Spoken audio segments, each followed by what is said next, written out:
Hi guys, welcome to part 2 of the greatest mini survival tin ever created. So in part 1, I went through all the things that I put in my kit. In this video and in some of the subsequent videos, I'm going to get into the nitty-gritty, the details of what you can do with all of these items. It's pretty cool, so stay tuned and let's get to it. So this is what the kit looks like when it's all together. Doesn't look like a whole lot going on, but you'll notice that on the back, and if you watch part 1, you know that on the back there's this little baggie with an emergency blanket in it. So I want to talk to you today about all the uses of what you can do with this emergency blanket. So obviously, you know that it's a blanket, and it's most often used in cold situations to stave off frostbite. All right, so this is the number one use for it, is as a blanket. Now, there's a right way and a wrong way to use this blanket, and if you use it the wrong way, okay, number one, don't use it the wrong way because you could die. You could die of hypothermia. Okay, so this is what happens to some people whenever they are in an emergency situation. It's really cold outside. What they think is, they read this and it says that it reflects 90% of their body heat, and they think, how come I'm not warm?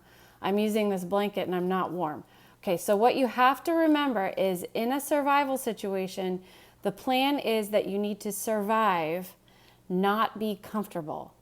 Okay? So keep that in your mind, that this is not the best case scenario. You're in a survival situation.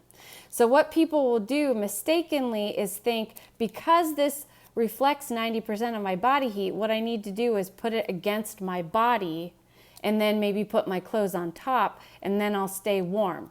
You're not going to be warm in an emergency blanket. The point of this blanket is to stave off the frostbite and to keep you alive, okay? So what the problem is if you put this blanket, you strip down and you put this blanket next to your skin, because it reflects 90% of your body heat, you're going to sweat. And because this is rainproof and waterproof, it's not going to evaporate. So what you're going to do is cause your body to sweat, and then if it's cold, that sweat is going to freeze against your body, and then you'll die of hypothermia. So please don't do it that way, okay? The best way to use this emergency blanket is just like this little dude right here. In a cold situation, hunker down. It's going to be the most helpful if you can find some form of shelter, so like a rock overhang or a group of trees or bushes or something, that you can protect yourself from some of the elements, and then hunker down like this. All right, so that's the best use of the blanket. You're not going to be warm, but you will be alive. That's the whole point of surviving. The next thing that you can use this blanket for is as a shelter. Okay, so again, there's a right way and a wrong way to use this blanket as a shelter. You'll also notice that of all the sizes, this is in centimeters, this is the smallest blanket. The reason is because this is a mini kit, and I needed to pick the smallest blanket so that it would fit the best with this kit, even though it hangs off the back. In centimeters, it's 130 by 210. It's just over 4 feet by 7 feet. So it's not a big blanket. It's about, I think, 4 feet by 4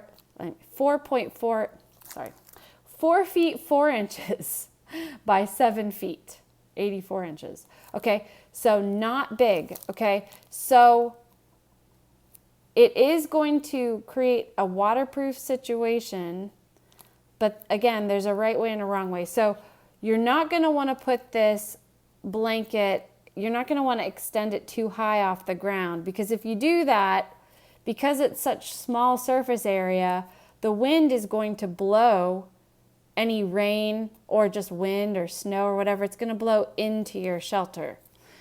So probably the best idea that you might think of is something like this. However, this is still not the best situation, but you will notice it is low to the ground. So you're at least protecting yourself from rain getting in and wind getting in. So you want to keep it low to the ground like this, but you probably don't want it to peak in the middle. because I'm just going to tell you, the blanket that you see in this picture is probably more likely 6 by 7, and the blanket that I'm giving you is 4 by 7. So you're not going to be able to have this peak in the middle. So what's the best construction for a shelter?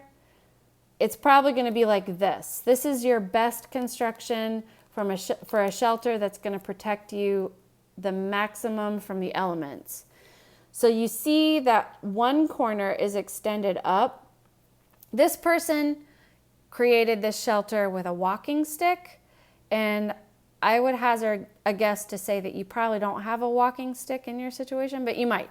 If you do, you could set it up like this, but notice that they have a tension cord off the back to keep the walking stick upright. Honestly, I think it would be better if you found a tree to tie that corner to, kind of like how this guy has the setup. So tie that top corner to a tree, and I would not tie it any higher than 3 feet off the ground, just simply because you want to contain your body heat in the smallest amount of space as possible. Okay, so step 1 is going to be to tie that top corner to a tree or to a stick like that.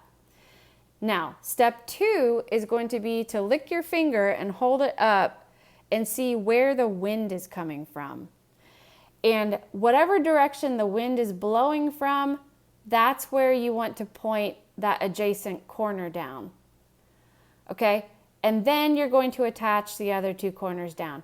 And that's going to keep you the maximum protected in a survival situation, especially if it's particularly windy or if it's raining or if it's snowing. Now you also, step 4 is, step 4 is to protect yourself from the cold of the ground, because it's not enough to protect yourself from the elements coming down. You also have to protect yourself from the elements coming up, which when it's winter time, fall or winter, the ground gets super cold at night. So you need to create a buffer between you and the ground. So what you need to do is gather up a bunch of leaves and pine branches and any other sort of insulation that you can find laying around, and stuff it inside your shelter. And you're going to try to finagle your body in between all that layer of insulation to stay the warmest possible. Okay, so that's going to be your shelter construction. Step 1, top corner to a tree. Step 2, where's the wind blowing?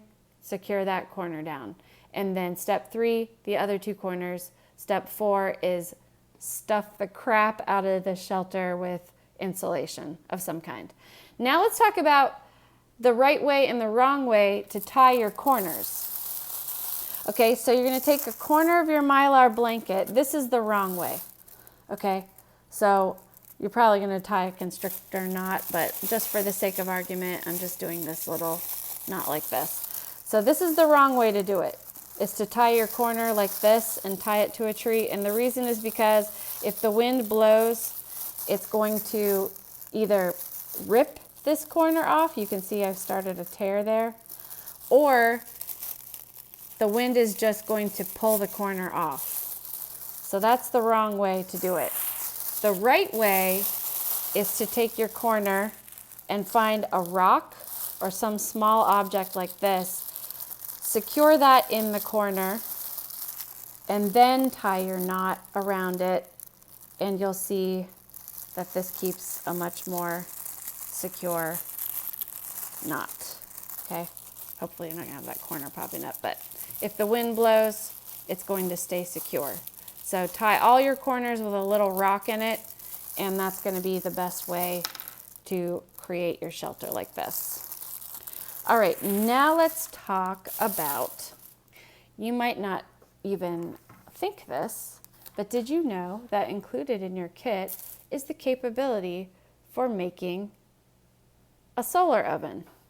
Now, it's not going to be as elaborate as this one, but you can still make a solar oven that will cook some of your food. And this is going to save you on having to gather sticks and firewood. This is only going to work if the sun is out and if you are in an area that gets a lot of sun. But if you can manage that, you can create a solar oven out of your kit and you will be able to cook at least vegetables and meat in it. Now, your solar oven is not going to be as elaborate as this. This is somebody obviously made this somewhere, wherever they live. They used a Mylar blanket to construct it, but you're probably definitely not going to be traveling with pieces of cardboard and a cast iron pot, right? So let me show you what you can do to make a makeshift solar oven. Incidentally, I have all kinds of different solar ovens in my house. I have commercial ones and ones that I've made. And in my commercial oven, I can get it hot enough to bake bread. So you should be able to do that if you finagle yours correctly. And if you're in a survival situation, you probably have time on your hands to figure it out. But let me just give you the basics. Okay, so all solar ovens need reflective walls in sort of a bowl formation. Okay, I'm going to show you another picture in a second. So in case you can't really see what I'm doing, I'll show you some pictures. But let's look back at this, okay? This is the basics of solar oven cooking. You need to have reflective walls in a bowl formation. You need to have a black pot. And then you have to have some kind of a clear covering to trap the heat. And the reason is because the reflective walls are going to direct the sunlight down to a focal point, and they're going to condense the sun's light and convert it into heat. And the black pot is going to absorb that light in the form of heat, and then the clear plastic over top of it traps that heat as sort of a super greenhouse sort of effect. So how can you do that with the kit that I've given you? All right, so one thing you might want to include in your kit is paper clips. These are binder clips. They're probably not going to fit in your kit, but if you have paper clips in your kit, you can at least pull up some of the walls here to create a ball shape. All right, the next thing that you're going to do is take your cup and extend it out as much as you possibly can. And it's really important that you get a good extension on your cup so that it doesn't collapse during this whole process. So we keep it out, we test it a little bit. Okay, now, right now, this is not going to work because the light is reflecting down to the cup and then it's reflecting off the cup because the cup is also silver. So you're never going to get this cup hot enough right now, the way it is, because it's just going to keep bouncing the light back and forth and nothing's going to get in the cup. So you need to coat this cup in something black. Oh, another thing you want to do is get like 3 small stones in the bottom to act as a trivet, and that keeps the cup up and elevated so that the light's rays can condense down underneath the cup. That's important as well. All right, so what I did yesterday, and I'm going to show you pictures of what I did yesterday, but I have this black silicone baking sheet, and I just cut a strip off, and I put it around my cup like this to create black around my cup so that all the light will come down and condense into the cup because black attracts light. All right, hold on a second, let me get it. The nice thing is this cup has that little ridge around the bottom. And so if you have a sheet of black silicone, or it could be black construction paper or whatever, something black, it will sit right there nicely in that ridge around the bottom. But let's say you don't have that, you didn't think to bring something black like that, black construction paper, whatever. Another thing you could do is go down to the river and look on the shoreline and see if there's usually like black silt, which is like really fine mud. So you could coat the outside of your cup with that. That would work as well. But if you're not next to a river, what I would recommend is, oops, I'll get that in a second, is hiking with black socks. You can also take a sock and just stick the toe of it into the tube part of the sock so that you create kind of like a wristband looking thing, right? And then very important, extend your cup out, pull it and twist it so that it stays extended. Okay, and then put whatever food you're gonna cook in there, and then put your sock around it. This will work as well. You just need something black around your cup to absorb that light in the form of heat. And then the last step, and remember I said nothing in my kit is disposable. So this is the bag that your blanket comes in, don't lose it, okay? This is going to create the greenhouse effect. So if you set this out in the sun and there's no wind, this should work and this should get really hot in there. But let's say that there's wind and it keeps blowing your clear plastic off.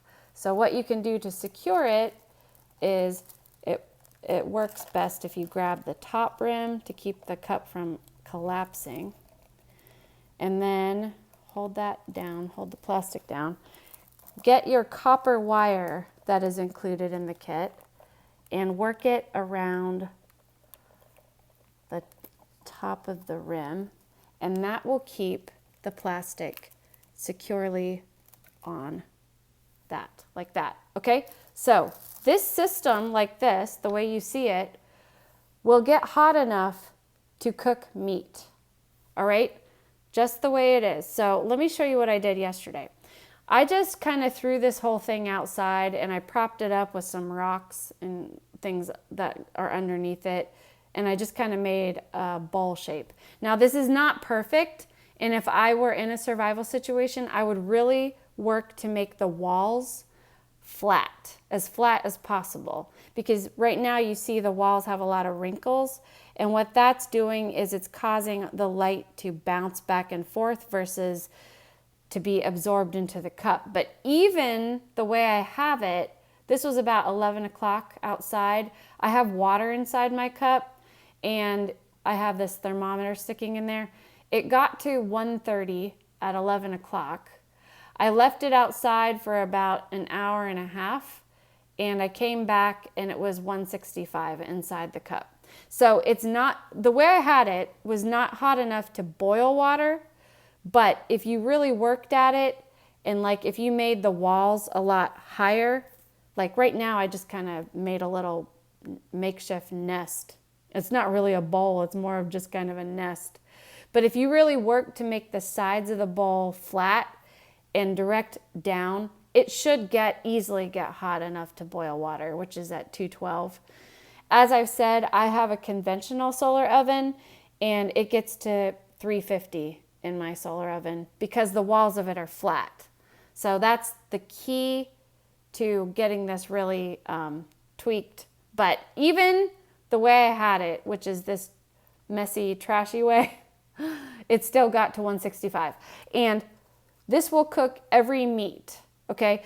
Fish cooks at 145. Beef and pork somewhere around between 150 and 160. And poultry is the most finicky meat, but it still only needs a heat of 165 to fully cook poultry. So you're good for cooking meat and vegetables in this system, which is pretty cool that you have a solar oven in this little mini survival tin, right? So that's pretty awesome. All right, and you know, one other thing too is when you have this whole system with your clear plastic on the top, another way to get it even hotter is if you happen to find some clear glass, if you put that over top, like you're probably not going to be carrying glass, but if you happen to find, I don't know, a clear pan lid or a piece of glass or something, I would just kind of take it and put it on the top of the top, and that's going to even more condense that heat in there. So anyways, I have a conventional solar oven, and as I said, it gets to 350 in that thing, but I also have a conventional camping solar oven, and my camping solar oven gets just as hot as this makeshift system. So it only gets to like 165, maybe 180 on a good day. So this is still a really good makeshift situation to have, because in case you don't have the capability of making fire, and or if it's really hot outside, you don't want to make a fire, and if the sun's really hot, you could just cook your food in this solar oven, you know? So I think that's pretty awesome that you have that capability in this mini survival kit. All right, let's talk about another use of this emergency blanket. So if it were me and I were in a survival situation, the first thing I would do is I would take my emergency blanket out, and I've given you a signal mirror, which we'll talk about in a video to come. But in case you lose it or something happens to it, you can use your blanket as a signal mirror as well. Keep in mind that if you are using it to make a shelter, this is going to be very visible in the daytime. So if you're not wanting to be found, I would cover my shelter with branches, not only stick branches and insulation under it, but I would cover it with branches because it is very shiny and people will see it from above. So it depends on what your needs are for your survival situation. But what I would do is I would take my blanket out, and the first thing I would do is get my knife and I would cut 2 inches. I would open it to the first layer here and I would cut 2 inches off the bottom. And then I would save this strip in my pocket. The first thing I would do with it is I would make a pair of sunglasses. This is helpful in case you don't have sunglasses or if you lose your sunglasses, because you need to protect your eyes, especially if it's really sunny out. And like here, I'll show you something.